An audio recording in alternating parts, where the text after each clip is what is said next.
जय श्री कृष्ण। मैं ओम यादव आप सभी लोगों का स्वागत करता हूं आज के इस वीडियो में।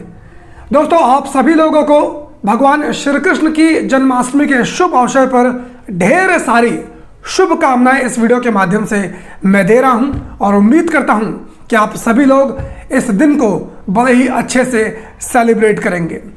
दोस्तों, भगवान श्री कृष्ण की जन्माष्टमी पर मैं ये स्पेशल वीडियो आप सभी के लिए लेकर आया हूं और इस वीडियो में ऐसा खुलासा, ऐसी बात मैं करने वाला हूं जिसे सुनकर, देखकर आप सभी लोगों का दिल खुश हो जाएगा।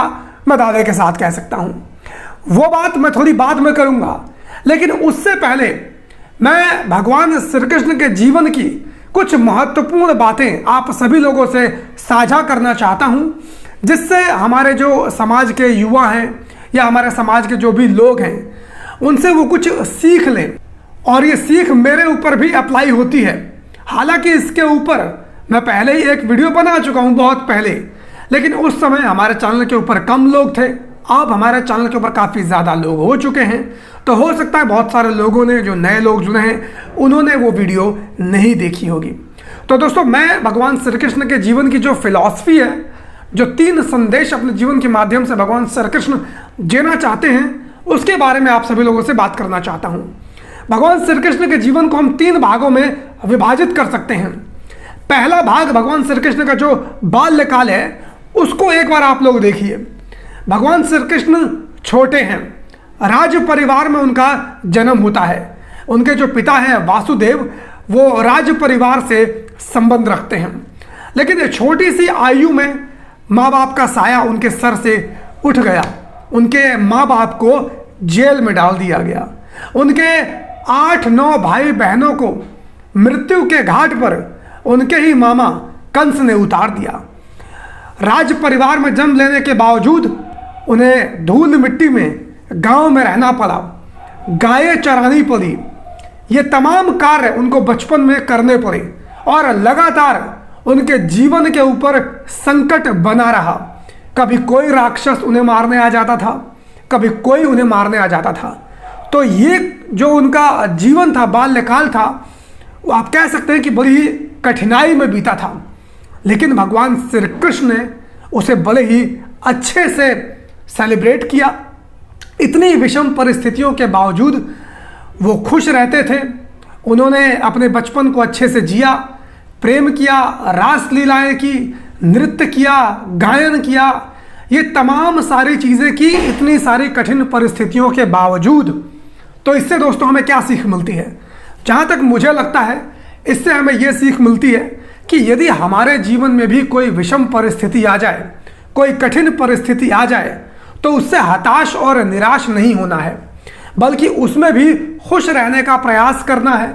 मान लीजिए हमारे पास कोई नौकरी नहीं है, हम जिस काबिल हैं वो उस तरह की नौकरी हमें नहीं मिल रही है, तो जो भी अपॉर्चुनिटी उस समय हमें मिल रही है, हमें उसको लेना चाहिए और हमेशा ये प्रयास करते रहना चाहिए कि कैसे हम इस परिस्थिति से निकलें और कैसे अपने जीवन को सुधारें। लेकिन बहुत सारे लोग आते हैं, उनके जीवन में संकट आ जाता है, विपत्ति आ जाती है, विषम परिस्थिति आती है, तो वो उसको झेल नहीं पाते हैं। कुछ लोग आत्महत्या कर लेते हैं और भी तरह तरह के लोग बहुत सारी चीज़ें कर लेते हैं। कोई डिप्रेशन में चला जाता है। तो ऐसा करने की आप लोगों को बिल्कुल भी आवश्यकता नहीं है। हम स्वयं भगवान श्री कृष्ण के जीवन से सीख सकते हैं कि इतनी विषम परिस्थितियों के बावजूद उनके भाई बहनों को मार दिया गया, उनके माँ बाप को जेल में डाल दिया गया, राज परिवार में होने के बावजूद उन्हें धूल मिट्टी में अपना जीवन व्यतीत करना पड़ा, गायें चरानी पड़ी, तमाम सारे कार्य करने पड़े, उनके जीवन के ऊपर संकट बना रहा। लेकिन वो इससे ना तो हताश हुए, ना तो परेशान हुए। जैसी परिस्थिति आई उसमें खुश रहे। लेकिन उसके बाद उन्होंने क्या किया? क्या जीवन भर वो इसी परिस्थिति में रहे? भगवान श्री कृष्ण भी चाहते तो जीवन भर इसी परिस्थिति में रह सकते थे, लेकिन उन्होंने गोकुल का त्याग किया, वृंदावन का त्याग किया और शिक्षा प्राप्त करने के लिए चले गए। उन्होंने अपने जीवन में शिक्षा प्राप्त की। तो इससे क्या सीख मिलती है? और इतनी ज़्यादा शिक्षा प्राप्त की कि उन्होंने गीता जैसा महाज्ञान पूरी दुनिया को देने का काम किया। इससे दोस्तों हमें यह सीख लेनी चाहिए कि हमें, हमारे बच्चों को या हम लोगों को जीवन में शिक्षा प्राप्त अवश्य करनी चाहिए। और भगवान श्री कृष्ण जिस प्रकार से गीता का ज्ञान पूरी दुनिया को मिला, इससे हमें यह सीखने को मिलता है कि अगर हमारे पास कोई ज्ञान है तो उसे सिर्फ अपने पास नहीं रखना है, बल्कि उस ज्ञान को पूरी दुनिया में फैलाना है, या जो अपना जो समाज है उस समाज के हर तबके तक फैलाने का काम करना है। क्योंकि ज्ञान ही एकमात्र ऐसी चीज़ है जो बांटने से बढ़ती है।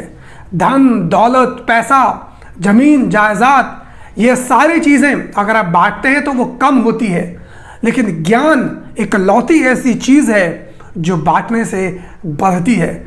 यही काम भगवान श्री कृष्ण ने किया। उन्हें गीता का ज्ञान था, लेकिन उन्होंने अपने गीता के ज्ञान के माध्यम से पूरी दुनिया में ज्ञान की रोशनी फैलाने का काम किया। तो ये दूसरा संदेश हम सभी यदुवंशियों को भगवान श्री कृष्ण से सीखना चाहिए। तीसरा, भगवान श्री कृष्ण ने सत्ता प्राप्त की, तलवार उठाई, घोड़े पर बैठे। घोड़ा और तलवार उस जमाने में सत्ता का प्रतीक होता था। योद्धा बने, युद्ध लड़ के उन्होंने सत्ताएं प्राप्त की और महाभारत जैसा युद्ध उन्होंने करवा दिया, वो भी बिना शस्त्र उठाए, यानी वो कुशल राजनीतिज्ञ भी थे। तो इससे हमें क्या शिक्षा मिलती है? इससे हमें यह शिक्षा मिलती है कि हमें अपने जीवन में राजनीति में भी जाना है, एक कुशल राजनीतिज्ञ भी बनना है, हम सभी को सत्ता में भी भागीदार रहना है। तो ये तीन चीजें मुझे लगता है कि हमारे समाज को, जिसमें मैं भी शामिल हूं, हम सभी लोगों को जितना हो सके भगवान श्री कृष्ण के इस जीवन से शिक्षा लेनी चाहिए। तो उम्मीद करता हूं दोस्तों कि आप सभी लोग इसको जरूर फॉलो करेंगे और ये मैं अपने ऊपर भी अप्लाई कर रहा हूं। अब दोस्तों मैं आप लोगों से बात कर लेता हूं दूसरे मुद्दे के बारे में। जैसा कि आप सभी लोग जानते हैं, श्री कृष्ण जन्मभूमि का विवाद चल रहा है और उस विवाद में जो जादौन समाज के लोग हैं, जो इतिहास चोर हैं, उन्होंने यादवों के खिलाफ मथुरा हाई कोर्ट के अंदर याचिका दायर की है, जिसमें उन्होंने यादव और अहिरों को अलग अलग बताने का काम किया है। उनका यह कहना है कि यादव भगवान श्री कृष्ण थे, उनका लालन पालन अहिरों के यहाँ यानी कि नंद बाबा के यहाँ हुआ। तो वो बताते हैं कि वासुदेव तो यादव थे लेकिन नंद बाबा अहिर थे। इसके साथ साथ वो ये भी बताते हैं कि हम जो यादव समाज के लोग हैं, जो अहिर समाज के लोग हैं, वो असली यादव नहीं हैं, वो तो सिर्फ अहिर हैं। असली यादव वो अपने आप को बताते हैं। और इस तरह की याचिका उन्होंने मथुरा हाई कोर्ट के अंदर डालने का काम किया है। इसके साथ ही साथ उन्होंने ये भी याचिका डाली है कि श्री कृष्ण जन्मभूमि वो जादौनों को मिल जानी चाहिए, क्योंकि वो भगवान श्री कृष्ण के असली वंशज हैं। तो दोस्तों मैंने कई सारी वीडियोस में ये बताया है आप लोगों को, मैंने सारे पौराणिक संदर्भ भी आप सभी लोगों को दिए हैं, जिससे ये साबित हो जाता है साफ साफ कि भगवान श्री कृष्ण के असली वंशज अगर कोई इस दुनिया में है तो वो यादव अहिर समाज के लोग हैं, क्योंकि नंद बाबा और वासुदेव जी दोनों भाई हैं, रिश्ते में भाई लगते हैं। ये तमाम पौराणिक संदर्भों से मैंने साबित करने का काम किया, आप सभी लोग इस बात को जानते हैं। और ये सारे के सारे दस्तावेज मैंने जो वकील साहब हैं सुरजीत सिंह यादव जी, उनको भी दे दिए हैं। लेकिन अभी हाई कोर्ट के अंदर, मथुरा हाई कोर्ट के अंदर इसके ऊपर कोई सुनवाई नहीं हो रही है, क्योंकि मथुरा हाई कोर्ट भी जानता है कि ये कोई बहुत बड़ा इशू नहीं है। पूरी दुनिया जानती है कि असली भगवान श्री कृष्ण के वंशज यादव अहिर समाज हैं, इतिहास चोर नहीं है। तो पौराणिक संदर्भ हम सभी लोग जानते हैं। लेकिन आज की इस वीडियो में मैं आप सभी लोगों को संवैधानिक तरीके से यह साबित कर दूंगा कि इतिहास चोरों की जो याचिका है बहुत जल्द ही मथुरा हाई कोर्ट के अंदर खारिज होने वाली है, क्योंकि इनका जो मेन आर्ग्यूमेंट है वो आर्ग्यूमेंट यही है कि यादव और अहिर एक ही होते हैं। लेकिन दोस्तों आज की इस वीडियो में मैं आप लोगों को ये बताऊंगा, वो भी संवैधानिक तरीके से, कि यादव और अहिर एक होते हैं। ये मैं नहीं कह रहा हूं, ये हमारे देश की सर्वोच्च अदालत सुप्रीम कोर्ट कह रही है। और आप सभी लोग जानते हैं कि जिस प्रकार की कानून व्यवस्था, संवैधानिक व्यवस्था हमारे देश के अंदर है, उसके मुताबिक अगर सुप्रीम कोर्ट ने कोई बात कह दी तो इस देश की किसी भी अदालत की यह हैसियत नहीं है कि सुप्रीम कोर्ट की इस बात को वो टाल सके। और सुप्रीम कोर्ट ने इस बात को स्वीकार किया है कि यादव और अहिर एक ही होते हैं। अपने एक जजमेंट ने सुप्रीम कोर्ट ने इस बात को स्वीकार किया है, और ये जजमेंट की कॉपी भी मैंने सुरजीत सिंह यादव जी को दे दी है। तो जैसे ही मथुरा हाई कोर्ट के अंदर इसके ऊपर सुनवाई होगी, इनका जो केस है वो रफा दफा हो जाएगा और पूरी दुनिया के अंदर इन लोगों की थू थू होने वाली है। पूरी दुनिया जान जाएगी कि ये कितने बड़े इतिहास चोर हैं। वो कॉपी, वो जो जजमेंट की कॉपी है वो आप सभी लोगों को स्क्रीन के ऊपर नजर आ रही होगी। मैं उसको पढ़ के आप सभी लोगों को सुना देता हूं। दरअसल ये जाट आरक्षण के ऊपर सुनवाई हो रही थी। इसमें क्या लिखा है जरा देखिए आप लोग, मैं पूरा आप लोगों को पढ़ के सुनाता हूं। The Jat population is primarily concentrated in western Uttar Pradesh and Uttarakhand. Jat community got included in the state OBC list in 2000. Our observations are based on the Social Justice Committee report, which has been prepared after the Jat community was already included in the state OBC list by the Uttar Pradesh government in 2000. The SGSR population estimates are based on the village panchayat family register. Accordingly, the highest population of 19.6% is that of Ahir, followed by 7.5% of Kurmi and 3.6% Jats. The comparable socio-economic indicators are available in Singh 2003 that we use in this report. Singh 2003 shows that about 92% Jat household own land. The figures for Ahir and Kurmi are 95% and 100% respectively. Singh 2003 also reports that 89% of the workers among the Jats in rural areas are engaged in primary sector activities, which is similar to that of Ahir and Yadav, but lower than the Gujar community. तो दोस्तों main बात यही मैं आप लोगों को बताना चाहता था। तो इसमें देखिए सुप्रीम कोर्ट की जजमेंट है, इसमें साफ साफ सुप्रीम कोर्ट बोल रहा है कि which is similar to that of Ahir slash Yadava.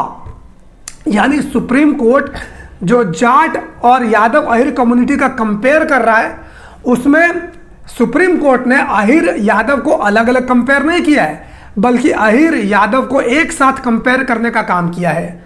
यानी सुप्रीम कोर्ट भी इस बात को स्वीकार कर रहा है कि अहिर एंड यादव आर, मतलब दोनों एक ही हैं, आर इक्वल, दोनों एक दूसरे के पर्यायवाची हैं। इसके अलावा देखिए दोस्तों एक और ये सुप्रीम कोर्ट की ही जजमेंट है। इसमें सुप्रीम कोर्ट क्या बोल रहा है?